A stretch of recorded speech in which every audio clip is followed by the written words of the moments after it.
মরার হায়াত কিন্তু কমতেছে, আর যুবকদের লাশের খবরই কিন্তু বেশি। যত লাশের খবর প্রতিদিন, যুবকের লাশ বেশি। ঘুমের ঘরে বিছানায় যুবকের লাশ, পানির নিচে যুবকের লাশ, গাড়ির নিচে যুবকের লাশ। কিসের বাহাদুরি করেন? ঘুমের মধ্যে মরণ হতে পারে না পারে না? এই চিন্তা যদি থাকতো তো কানের মধ্যে গানের তার লাগায় কিভাবে? ওর মধ্যে মরার কোনো চিন্তা নেই। আল্লাহ হেদায়াত দান করুন। নামাজটা পড়বেন 5 বেলার,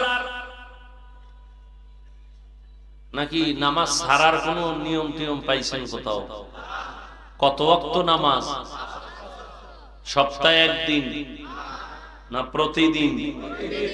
মাঝে মাঝে 2-1 ওয়াক্ত নামাজ ছেড়ে দিলে কোনো সমস্যা হবে না? বলেন বলেন, হবে?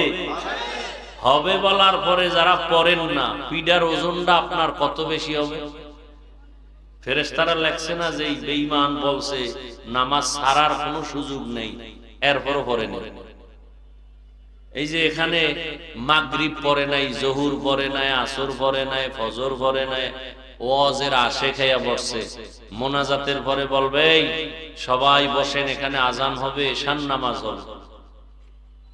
ওই 2-4 জন টুপিওয়ালা যারা একান্ত নামাজের অভ্যাসে পরিণত করে দিয়েছেন, তারা ছাড়া এক আল্লাহর বান্দাও নামাজে থাকবেন। বয়ান শুইনা হয়তো চায়ের দোকানে যায় আবার আড্ডা, আর ঘরে গেলে তো মোবাইলের হক আদায় করতে করতে ফজর শেষ। মা বাবার হক আদায়ে ত্রুটি থাকতে পারে, কিন্তু মোবাইলের হক আদায়ে কোনো ত্রুটি।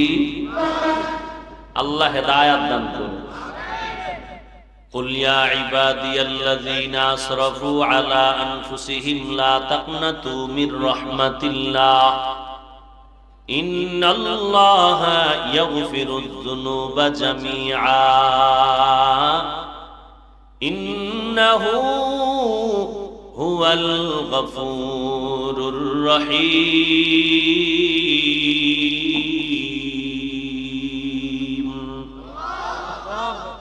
আল্লাহ বলেন বান্দা নামাজ যখন পড়তে পারি না আর কি করার, জাহান্নামে গেছি তো গেছি।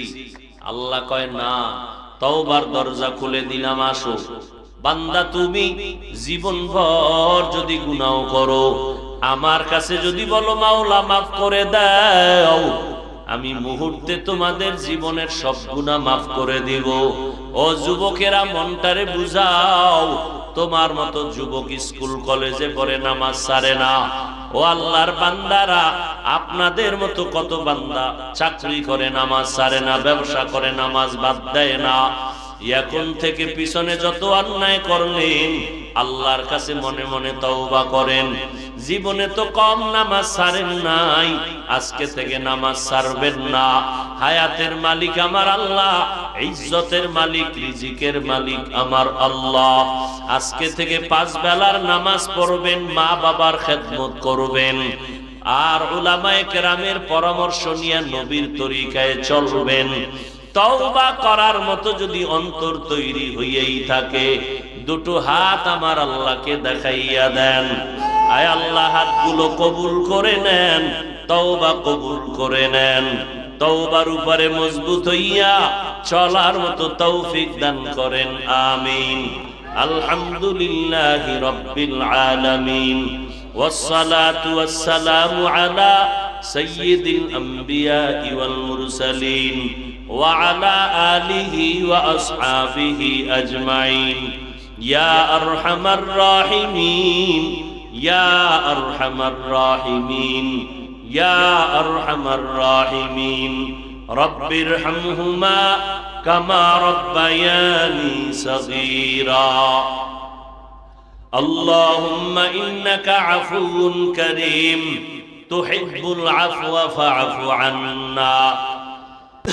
ইয়া হাইয়্যু ইয়া কাইয়্যুম লা ইলাহা ইল্লা আনতা বিরহমাতিকা নাস্তাগীথ ও দয়ার মালিক, গুনার বোঝা নিয়ে হাত তুলেছি।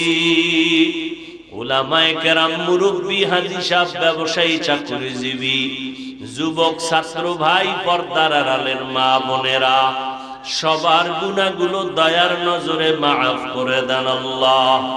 আয় আল্লাহ, আজকের আয়োজন কবুল করে নেন, সহযোগিতাকারীদের কবুল করে নেন, সারা দুনিয়ায় শান্তি দান করেন, বাংলাদেশ শান্তির দেশ বানায় দেন। ব্যবসা যারা করে, চাকরি করে, কামাই রুজিতে বরকত বাড়ায় দেন, হারাম থেকে হেফাজত করেন। আমার কলিজার যুবকদের 5 ওয়াক্ত নামাজি, কোরআন পড়নেওয়ালা বানায় দেন। মোবাইলের গুনাহের থেকে হেফাজত করেন। মা বোনদের আবেদা বানায় দেন, সন্তানগুলো নেককার বানায় দেন। মাদ্রাসা মসজিদ কবুল করে নেন, অন্যান্য শিক্ষা প্রতিষ্ঠান নবীর আদর্শে কবুল করে নেন। আয় আল্লাহ, চলার পথে হেফাজত করেন, রিয়া হাসাদ কিবির দূর করে ইখলাস দান করেন।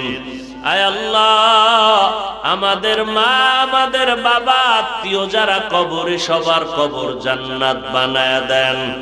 যারা বেঁচে আছেন হায়াত বাড়ায় দেন, অসুস্থ যারা সুস্থতা দান করেন, নেক আমলের আগ্রহ বাড়ায় দেন, গুনাহের প্রতি ঘৃণা জমায় দেন, নবীজির সুন্নাতওয়ালা জিন্দেগি দান করেন, নবীজির মুহাব্বতে আমাদের কবুল করে নেন। হাসবুনাল্লাহু ওয়া নি'মাল ওয়াকিল, নি'মাল মাওলা ওয়া নি'মান নাসির। ওয়া সাল্লাল্লাহু তাআলা আলা খাইরি খালকিহি মুহাম্মাদুন ওয়া আলিহি ওয়া আসহাবিহি আজমাইন। আমিন আমিন আমিন বিরহমাতিকা ইয়া আরহামার রাহিমিন।